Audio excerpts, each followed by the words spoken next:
नौकर हूं आपका भाई, नौकरी करने आया हूं हुजूर की तरफ से। तवज्जो है कि नहीं मेरी बात पर? आप लोग कहते हैं मदीना जो है ना, जब जाएंगे, जब एक शायर पढ़ रहा था नात, मेरा दिल तड़प रहा है, मेरा जल रहा है सीना। मैंने बाद में उससे कहा यार तुझे झूठ बोलने के लिए हुजूर का मिंबर ही मिलता है? बोले क्या हुआ? बोले तुम कह रहे हो तो तुम्हारा दिल तड़प रहा है? बोले हाँ। मैंने कहा 8 लाख की कार खरीद ली, अगर दिल तड़पता तो 1 लाख खर्च करके पहले मदीने चले जाते। और मदीना सुभान अल्लाह, जिसने एक बार नैनीताल देख लिया फिर वो कहता है नहीं नहीं अब मैं ऊटी जाऊंगा। ऊटी वाला कहता है नहीं नहीं मैं अब जो है वो मसूरी जाऊंगा।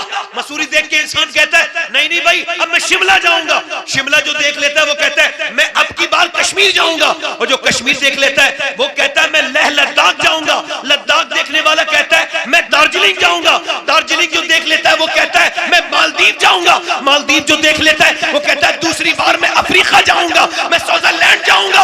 मगर जो एक बार मदीने जाता है वो कहता है बार बार मदीने जाऊंगा। सुभान अल्लाह, सुभान अल्लाह। और जिसने मदीना ने देखा उसने कुछ नहीं देखा, जिसने मदीना ने देखा उसने कुछ ना देखा। और ये जो तस्वीरें खींच रहे हैं मदीने में जाके, ये तो बिल्कुल भी नहीं देखते हैं मदीना, ये तो अपने आप को ही देख रहते हैं मदीने में। ये जो सेल्फियां लेते हैं ये तो अपने आप को ही देखते रहते हैं। तस्वीरें खींच के इधर डाल दी उधर डाल दी, जरा सा काबे में गए पट से तस्वीर खींच के डाल दी, हुजूर के रोजे में गए पट से तस्वीर। तुम्हारी सूरत इस लायक है कि हुजूर के गुंबद के साथ अपना तस्वीर ले रहे हो? शर्म नहीं आती तुम लोगों को? ऐसे मदीने जाते हो, वह तस्वीर खींच रहा है, कोई कुछ कर रहा है। ओए मेरे इमाम गया है मदीने, आला फरमाते खौफ है समा खराशी सगे तैबा का।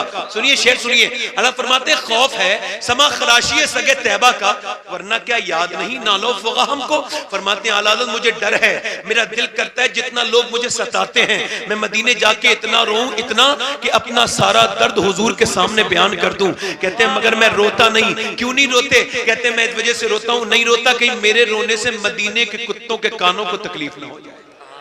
क्या बात है। अल्लामा ज़ियाउद्दीन कहते हैं आला ऐसे ही कोई आलादत को आलाद नहीं कहता। सुनिए, निकल के जा रहे हैं मदीने से, कुत्ते ने कुछ मांग लिया। मेरे वालिद कहते थे कुत्ता भी भिखारी होता है। मेरे वालिद फरमाते हैं उसे कुछ दे दिया करो, बगैर झोली का फकीर होता है। तो आला हज़रत ने उसे क्या दिया? एक गोश्त का टुकड़ा खरीद के दे दिया और फिर रोने बैठ गए। अल्लामा ज़ियाउद्दीन कहते हैं मैंने पूछा हुजूर आप रोते क्यों हैं?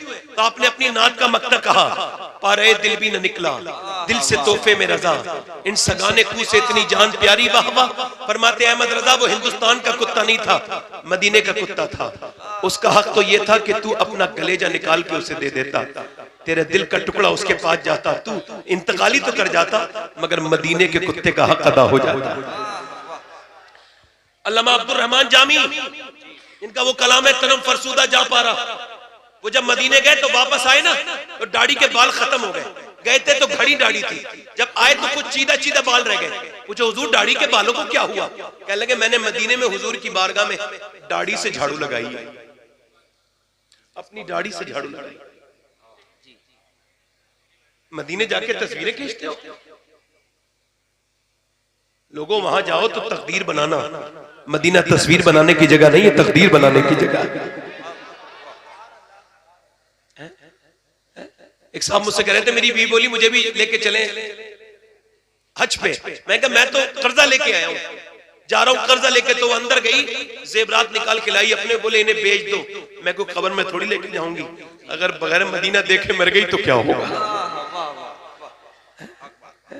उठ के जाओ कहां मदीने से, उठ के जाओ कहां मदीने से, क्या कोई दूसरा मदीना है, क्या कोई दूसरा मदीना। और आखिरी शेर सुन लीजिए, उसकी आंखों का नूर तो देखो, उसकी आंखों का नूर तो देखो, जिसका देखा हुआ मदीना।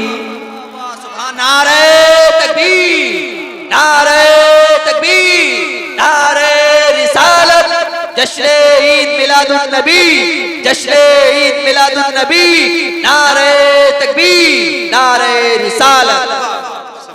कम करें भाई जरा, मैं इको कम करें, मेरी तकरीर शुरू। मैं इतनी देरी नात पढ़ता हूँ जितनी देर मुकर्रर के हुक्म से बाहर ना जाऊं। भाई इधर इसका इको कम करें। तकरीर मेरा टॉपिक थोड़ा अलग है। मैंने बड़ी तकरीरें की, माँ बाप का एहतराम करो, आज ये नहीं कर रहा हूं और इससे कोई रुजू भी नहीं कर रहा हूं और इसको बुरा भी नहीं कर रहा हूं, मगर मैंने एक और जाविये से सोचा है, क्या माँ बाप के नाफरमान बच्चों के अंदर क्या माँ बाप की कोई कमी नहीं होती? क्या सिर्फ वो बच्चे जिम्मेदार हैं जो अपने माँ बाप का एहतराम नहीं करते, या फिर उनके माँ बाप भी जिम्मेदार हैं? फुजैल बिन यास घोड़े पे जा रहे हैं, मुरीद पीछे पीछे, घोड़ा बिदक गया।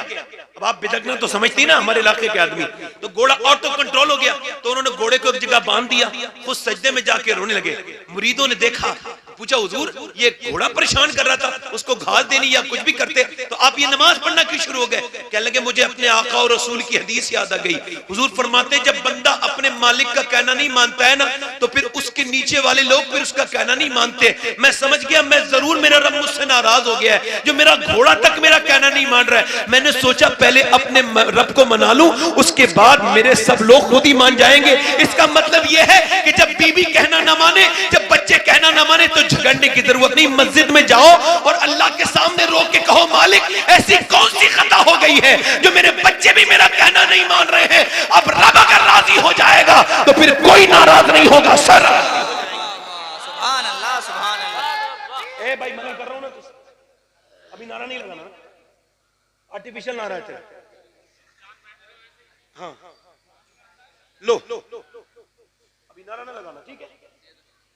हाँ बस ठीक है।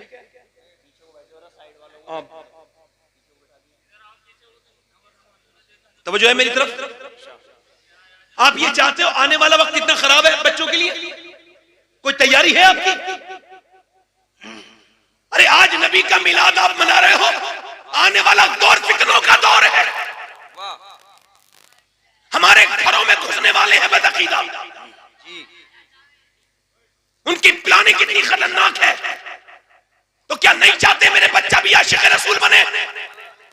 इकबाल कहता है, लोग मुझसे आके कहते हैं कि हुसैन ने करबला में हक अदा कर दिया, तो मैं कहता हूं पूरी बात कहा करो, अधूरी बात क्यों कहते हो? पूरी बात यह है कि पहले मदीने में अली ने और फातिमा ने, अली ने बाप होने का हक अदा किया, फातिमा ने माँ होने का हक अदा किया, फिर हुसैन ने करबला में बेटा होने का। वाह वाह वाह, सुभान अल्लाह, सुभान अल्लाह, जिंदाबाद जिंदाबाद। हुजूर फरमाते हैं हर बच्चा अपने बेटे का, हर बाप अपने बेटे का राज है। इको जरा कम करके भाई आवाज बढ़ाएं, माइक बहुत ही अच्छा है। तवज्जो है कि नहीं? आवाज बस सादा करें। हुजूर क्या फरमाते हैं? हर बच्चा अपने बाप का राज होता है। इसका मतलब क्या है? इसका मतलब बुजुर्ग फरमाते हैं, इमाम गजाली लिखा है, इसका मतलब यह है कि कभी कभी बाप छुप छुप के गुनाह करता है तो बेटा उसकी रुसवाई खुल के करा देता है अपने अमाल से, और कभी कभी ऐसा होता है कि बाप छुप छुप के इबादत करता है और बेटे को अल्लाह मशहूर कर देता है, ये बेटे को अल्लाह इसके बदला देता है। वाह वाह, सुभान अल्लाह, सुभान अल्लाह। ये जितने लड़के खड़े होकर पेशाब करते हैं, गाने सुनते हैं, इनकी तनाइयां बर्बाद हैं। और ये कहते हुए मुझे शर्म आ रही है कि मोबाइल के फितने ने नौजवानों की हया का गला घोट दिया, उनके पास कुछ नहीं बचाया। वो अपने फेसबुक में गंदी तस्वीरें भी देखते हैं, फिल्में भी देखते हैं, ड्रामे भी देखते हैं। काश के जो नौजवान चले गए वो भी मेरी इस दर्द दिल को सुन लेते, मेरी बात को इसको सुन जाते कि मेरे भाई ये आंखों के तूने बर्बाद कर लिया। लोग कहते हैं सुना है आप हर आशिक के घर तशरीफ लाते हैं, मेरे घर में भी हो जाए चरागा। एक मिनट रुकें हुजूर, अब कहां, अब हुजूर आएंगे तो कहां बिठा लोगे? जहां बीबियों के साथ बैठ के फिल्में देखते हो वहां बिठा लोगे हुजूर को? अब हुजूर ख्वाब में भी नहीं आते हैं लोगों के।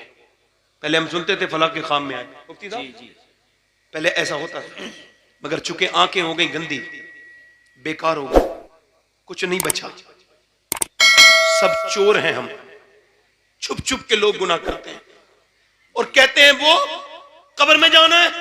ये जितने भी लड़के बिगड़े हुए कानों में लीडर लगा के गाने सुनते हैं, ये जो नाच करते हैं, इनकी माओ से कसम दे के पूछो जब वो पेट में थे तो तुमने फिल्में देखी थी कि नहीं देखी थी? बेशक हक बात।